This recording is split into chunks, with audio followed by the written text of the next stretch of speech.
Hello and welcome to the MADEcast, the official podcast of the Museum of Art and Digital Entertainment, a series of lectures on video game history as part of the MADE's ongoing effort to preserve history through teaching and displaying playable exhibits of rare games and consoles. The museum's new location is 921 Washington Street, downtown Oakland. Our hours are noon to 7 p.m. Thursdays and Fridays, 11 a.m. to 9 p.m. Fridays and Saturdays, and 11 a.m. to 7 p.m. on Sundays. For the past few years, and still to this day, the support of people like you has allowed us to continue to bring history to you through lectures and interviews like the one you'll hear in a few minutes.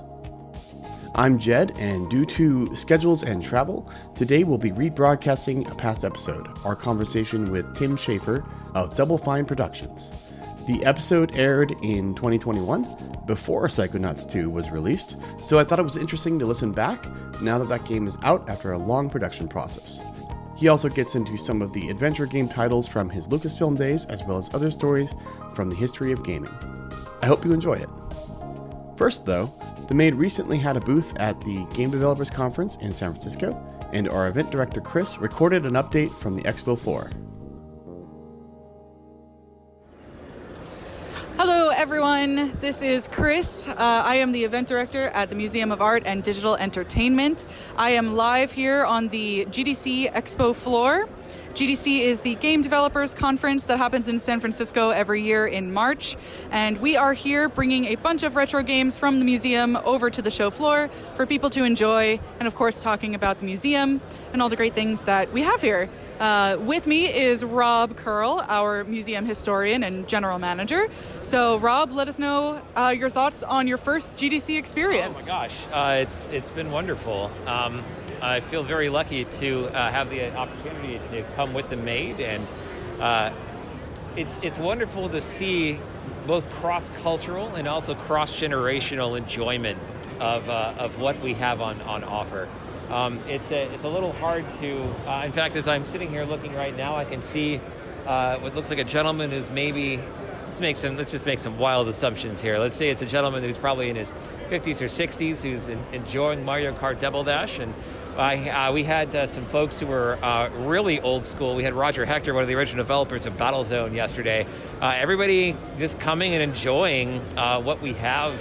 And I think the most interesting thing has been the number of people who sit down, both old-timers and newcomers, and just dropping stories about how games that they made, like either if it's newcomers, it's usually how old school games influence some of their choices that they've made in some of their work. And if it's old school folks, they're literally saying like, yeah, I made that. Let me tell you how I made that. So that's been a really cool experience to be able to participate in. That's been really neat. Yeah.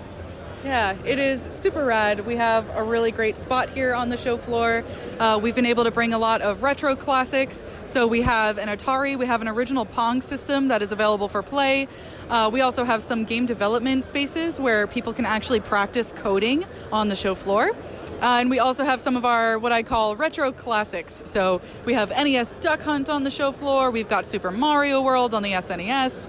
My personal favorite, Banjo-Kazooie on the Nintendo 64 is here. And we have some other great exhibits as well. One of our volunteers, Fergus, did make a Women in Gaming History exhibit that we brought here to the show floor. So we have a couple games that feature that as well, including Kingdom Hearts for the PS2 and Centipede for the Sega Dreamcast. So that is being featured here as well. It's been a great time. Lots of folks have come by, lots of opportunities to network and collaborate, a lot of educational opportunities, and really just getting to see this community thrive together has been a real joy. So we do hope that you will check us out if you're here, and if you're not, no worries, we'll see you online. And of course, please keep up with all of the other museum offerings, and we hope you have a wonderful week. All right, this is Criss, signing out. Thank you for that, Criss. And now, here's our rebroadcast interview with Tim Schafer from 2021. Thank you for joining us today on the MADE's podcast. We have with here the Tim of Legend, Tim Schafer. Thank you for joining us. Hello. Thank you for having me. We have been delving into the history of Lucasfilm for weeks on end now. We had David Fox on the other day. I know he's the fellow who hired you there. Do you have any fond memories or David Fox stories? It's all his fault. He was the one that called me when I applied for the job, and famously, I almost lost the job when I was talking to him. Did he bring that up? I think he mentioned that he hired you. I don't know that he mentioned the story. He was asking me what Lucas film. It was called Lucasfilm Games at the time. What of their games I had played, and I was like, "Oh, I really love Ball Blaster." And he was like, "Ball Blaster, huh? That's what it was called when it was pirated." I was like, "Oh no!" He totally caught me. But that's what motivated me to do a ridiculous cover letter that looked like a text adventure. It looked kind of like a illustrated text adventure. I drew it on my Atari 800 with a koala pad. And Wow. I drew these pictures of me trying to find my dream job and ending up at Lucasfilm. So the Atari 800 was your weapon of choice at the time? Yeah, I started with a 400. I had a 400 with a little microwave oven keyboard, kind of membrane keyboard. And I loved adventure games on that. That's why I got started with the Scott Adams adventures. I think Voodoo Castle or the Count Dracula one were the first I played. And I got the little gold box set of all the 5 1/4 floppies of all the Scott Adams adventure games. And but I think Savage Island was one of my really pivotal to me. I don't know why I love Savage Island. What do you remember about it then? About playing adventure games? No, Savage Island. That's strange. I mostly remember just that feeling of like I am so into this game, and that was the one. The sequel was really hard. You could walk down a hallway, but you'd run out. You would run out of oxygen and die in the 3rd or 4th move of the game. No, if you didn't type the word hyperventilate. It's also a funny example of how they're like, well, we have a text-based engine. You don't have to type everything as like a verb and a noun. You can just hyperventilate. What a strange concept. I don't know how, but I did solve that. So I don't know how I did solve that. Maybe I looked up Softside Magazine for hints or something.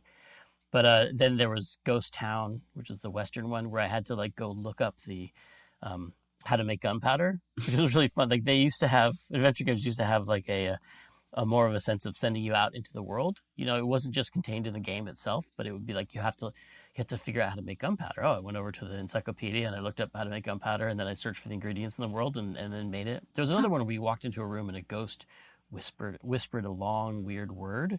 And I went and looked up the word, and that gave me the clue that I needed. So interesting. That's a good point. You get a game like Minecraft today, making gunpowder in a sort of a crafting way would just be arbitrary items. It would never correspond to actual items exacting recipes. Yeah, it's almost like a little more like AR games. Like most games want to pull you into their world and never let you forget, make you forget there is an outside world. Mm-hmm. All you need is me. All you need is the game. But some of those other games are like, go out into the world and learn about gunpowder. Kids, what could be healthier than that? I played those and all the Infocom games, and all the Zork games, and I think there were Brian Moriarty's games. The Wish, he did Trinity, and their spell what was the Sorcerer one with all those scrolls. Sorcerer, I think. Sorcerer, yeah, and Deadline, and the Hitchhiker's Guide. These were all ones that came with elaborate packaging and books and interesting boxes. Yeah. I wish I had that Spellbound mask now, that kind of Michael Myers mask that came with Spellbound. Oh, that's right, yes. This also brings up sort of the lineage and why the early adventure games were so brutal. Like the Sierra games, have no compunction with just offing you on just about any screen. They're not as bad as, say, the hyperventilate situation. Like they were considered more charitable at the time, I suppose. I mean, also because I had one game for the whole summer. This is what I was putting everything I had into. It wasn't like, you have hundreds of games available to you every day on your console if you want to play. So if something doesn't grab you in the first few seconds, you just move on. But back then I was like, I've got to get through this game. I'm going to get through this game. I remember that feeling of being in the 7th or 8th grade when I first heard about these games. It was part of, we were still understanding what the impact of computers would be and what the possibilities were for video games. I remember that feeling of computers are so powerful now. This is it's 1979. They're so powerful now. They can you can type anything into them and it will just answer you. That was the premise of adventure games. On a TRS-80, you just have a prompt and you could just type and they could just, I was like, you mean they just have every single possible English sentence inside of them waiting for you? And my dad was like, yeah, basically, I think, they're just so powerful now. And I was like, wow. And the thought of just going up and being able to type anything you want and have the game just simulate the world. So it wasn't exactly as robust as I was imagining it. And then, then I played those games where you could say, get screwdriver. But it was the imagination is a big part of it, though. Mm-hmm. That was a huge part of these text adventures. I want to move on to sort of the development tools of the day, because that's another thing we cover and we like to talk about historically.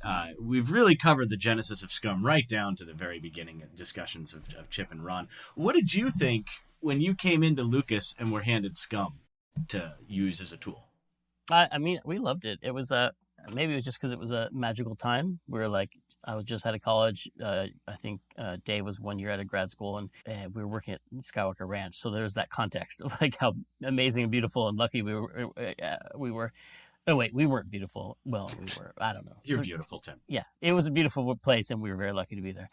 And we learned, like, in school we would mostly use C. I'd use C and Lisp and stuff, and so this language the main thing was, I think Ron had purposely written to be very usable and English friendly. Like it read like English. Walk, Guybrush, to, window, wait for, actor, Guybrush, turn, Guybrush, left. It was very understandable. You could see it very logical. And it's hard to really evaluate it because that was my first and only programming job was Scum, and people we complain about it all the time, but it was like a very simple and elegant way to just imagine an adventure game and see the logic on the page.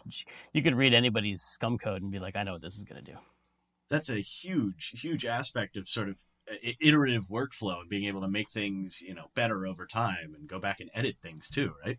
Yeah, because we were really crafting these things like second by second, like, just sitting in that room with Dave and like you walk the character up to the desk. Oh, but his hand goes up like a pixel behind the desk when he should be in front of it. And you'd like paint something or draw something or program something differently. And like, you just really, you'd really go back and forth into this code to like make things look perfect, And that's an interesting thing that I keep harping on is the thing that developers now are most interested in doing with their workflows is getting that immediate feedback, getting the edits in, getting the immediate feedback. It's a big thing of JavaScript. I mean, I probably made it sound a little more immediate than it actually was. I think nowadays, like with hot fixes, you're in Unreal or something and you change something and you're actually in the game engine when you do it. But we would actually have to sit there and compile for, like, there are these little bits of our day taken away like 45 seconds or like 30 seconds, 45, a minute, and every time we wanted to make a change. So that's where I got into like Rubik's Cubes and dumb hobbies I could do at my desk.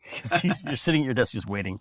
It's funny you mention that because, in the business world, they're 20, 30 minutes, 2 hours, 4 hours. So, even then those fast compile times are very quick.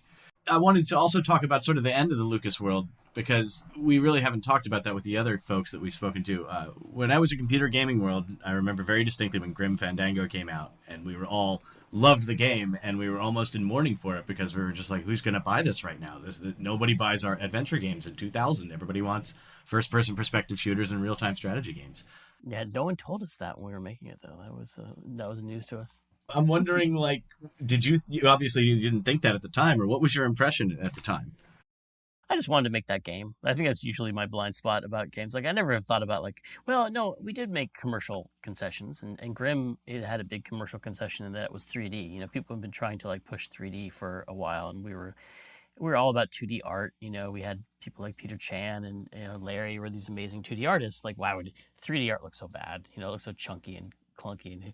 But then I saw Bioforge, which is that Ken Demarest game where it looked, and I was like, oh, I could see this. So I could see that working for the Day of the Dead, and I was just so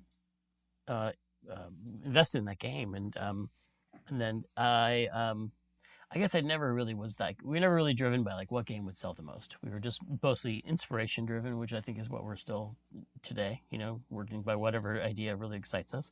Because at least, like we're still talking about Grim. We still just remastered it. We made, money from it, when we remastered it. It was still something that that matters to some people. So I feel like in the end, I'd rather have that. I'd rather have spent my energy on something like that people still care about than something that maybe sold a lot in 1998 and no one does think about anymore. That is a good point. I mean, the good stuff is always eventually appreciated, especially in the games industry, I feel. I mean, I was just curious as to your thoughts at the time because, I mean, that was it at Lucas, and you sort of took a little break after that, didn't you?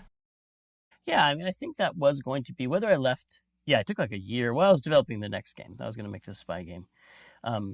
And I think either way, that was not going to be a straight adventure game. I think it was going to be like moving in the direction to what eventually would become Psychonauts. It was just, I was playing a lot of games like Final Fantasy VII and Super Mario had just come out, and it's just like, wow, these games are so easy to move through and so quick. Like, I wonder if you could combine the exploration and puzzle solving adventure games with just this breezy, really immersive feeling, So I was working on that game. I think we were not going to be working in Scum anymore, but then I left and started LucasArts and jumped on full. But I've talked so much, I don't remember the question. I was sort of wondering your thoughts at the time at the end there. How did you feel when Grimm came out and how it was received? I mean, it was still really exciting. Like, we won Game of the Year. That was really exciting from GameSpot, and and the positive response the game got. I mean, we didn't really have. I mean, we didn't have huge expectations with adventure games in that they were. The company was starting to make Star Wars games, and they were making tons of money. And we were like, we had peaked with Full Throttle. Full Throttle had sold like 1 million copies. It was the first one that I remember selling 1 million, when it launched. And then, that I'm just always been happy to be able to make the games I made. But what I feel bad about is that people that are telling me that they felt Grimm contributed to the end of adventure games. These people from, well, let me tell you the story. So these guys from Gas Powered Games came up to me and like, yeah, we went to our boss and we're like, we want to make an adventure game. We love adventure games. We want to make an adventure game. And their boss said, hey, look, are you going to make a game better than Grim Fandango? No one bought Grim Fandango. So unless it's going to be like 3 times as good as Grim Fandango, it's not going to sell any better. And so it was like used as a weapon to cancel other projects. And I was like, oh, you guys, come on. Oh, it's brutal. I mean, that was absolutely the thought process at the time, though. I mean, everything was first-person perspective shooters and real-time strategy. It was the heyday. Not to jump to the end or anything, but I feel like what has happened is that people always ask, like, why did adventure games die and stuff like that. No, they haven't died, obviously. We're still here talking about them. But obviously, also, if you say they're dead, you get in a lot of trouble with adventure game fans. I'm not making that mistake again. But the thing is, to me, it only seemed like, I think the audience has stayed the same or grown for adventure games. It's just that the rest of the industry grew exponentially. So back when we were doing, the games like Archon and, Pinball Construction Set and adventure games were huge. And they're the only ones that had real narrative and beautiful art and beautiful music, And then eventually, like first-person shooters and console platformers exploded. Like, I remember hearing the news that Mario 3 had sold 3 million copies. I was like, what? You can sell 3 million copies of a game? What is going on? And then and the shooters brought in a lot of people who were previously not really interested in games. And so so back then it felt like you could always sell about 200,000 copies of an adventure game. And I feel like you still could always do that. I think you can still do that, It's just that doesn't feel like a hit to people. Grimm, when it launched, sold about 500,000 copies. It was just half as much as Throttle, which was a million. And so I think it's just the relative sales that make people think that they're not popular. It's just that they didn't grow, but there still is that not like, if you can figure out then the business model of making a profit by selling 200,000 to 500,000 copies of a game, which is good. You can just don't spend too much money. You can make a living making adventure games. Yeah, exactly. And I did not mean to insinuate that adventure games died or anything, but I do remember there was a dip. You don't want to get in trouble either. No, I do not. I don't want to be in trouble. But there was that dip. I wanted to shift gears, and I also wanted to leave time for you to talk about Psychonauts too, because I'm sure you have, you've got to get some things in there for the fans who are expecting that game, if you want to talk about it. Working on it. But I wanted to say if there were any sort of lessons that you learned from Lucas about managing passionate nerds that you've taken over to sort of the Double Fine, and even to this day on Psychonauts 2. Managing passionate nerds. That's interesting. You went through a lot of turmoil and stuff in those early days. There were like factions. We had the artists in B building and the programmers were in A building, and there'd be these fights that like who controlled the game, who was more important, programmers or artists. And then when Dave and I finally got to run a project, we really felt like the artists were equal to the programmers, and we tried to run things that way. And it seems strange now. Like, it seems strange to talk about this time when, well, maybe it doesn't seem strange to people. Maybe people are still experiencing that. But to us, like this, the era of actually like, hey, what if we actually respected the artists? It seemed like this new thing. And so trying to get rid of that sort of factionalism between the team it's ongoing. Like, you still have to fight this battle where it's really hard to create a culture of trust between departments, like making sure that programmers and artists and audio people and designers and producers all see each other as human beings who are all on the same side. That's one of the hardest things with a creative project that's under pressure for time and schedule and money. Because you can, especially, we're all working in the same environment. People are not, you can check things out of a version control and mess up somebody else's work by checking something in wrong, and it can just create a whole bunch of tension. So, but I noticed that at LucasArts, the just being different buildings, and it's really easy to create a feeling of separation among a team, and getting people to really feel like they're on the same team and they're working with their friends is a really important thing to maintain, because it just makes the whole process so much healthier and better for everyone. And how is Psychonauts 2 coming? It seems like you've been hard at work. Yeah, I mean, it's been this story. It's like the story of our company in some ways. Like it started with crowdfunding, and it got a publisher, then it lost its publisher, got another publisher, and then that publisher went away, and then it got Microsoft. It was like the opposite of Psychonauts 1. It started with Microsoft, and then it went to another publisher. And so it's a funny mirror of the first game, but it's just something we care about so much and we want to get right. So we are putting everything into it, and it's been great. Like, I don't know what would happen if we hadn't partnered up with Microsoft, because they're making sure that we are making all the decisions for the right reasons. And at the end, because when you get under pressure, you can get this decision. You can just decide to, like, well, I guess we won't polish the game, or we won't fix these bugs, or else, some people would crunch the team, and we really crunched the team on the first game, and we made this resolution to not crunch the team anymore. I think that's something that the games industry is slowly growing out of, I hope, and so how do you solve that? So but anyway, that's stuff that's going on now, but it's coming on great. The team is great. Game's going to be good. I think it helps that Microsoft at its core understands software development. You know what I mean? They seem to. Yes. Someone once said, I think it was Nathan Martz, or lead programmer on Brutal, said games are like the complexity of engineering multiplied by the subjectivity of art. So, working with people who know it could be unpredictable is important.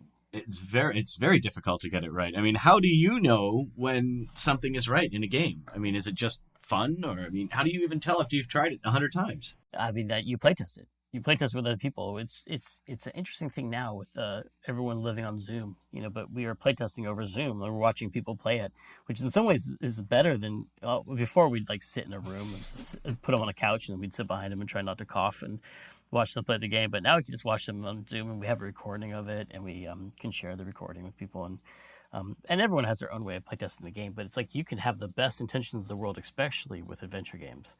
And if you don't kind of build in these ramps or like file off the edges, someone will just hit a hard stop.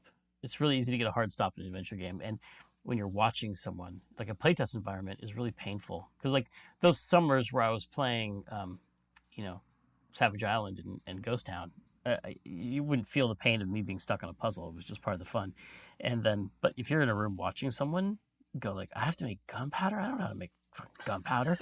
You feel like you instantly, I gotta change. It's really tempting to make every puzzle go away, because you're like, I hated that moment where the player didn't know what to do. And so that's a challenge for adventure games in the modern day, because I think usability is a big emphasis on games. Now, people should always know what they're doing. They should be moving forward. Momentum is really important, and adventure games go against that in so many ways. They're like, you have to find a way of making being stuck entertaining for people. Like, okay, I was stuck, but I was totally entertained. I always think of this example with my brother.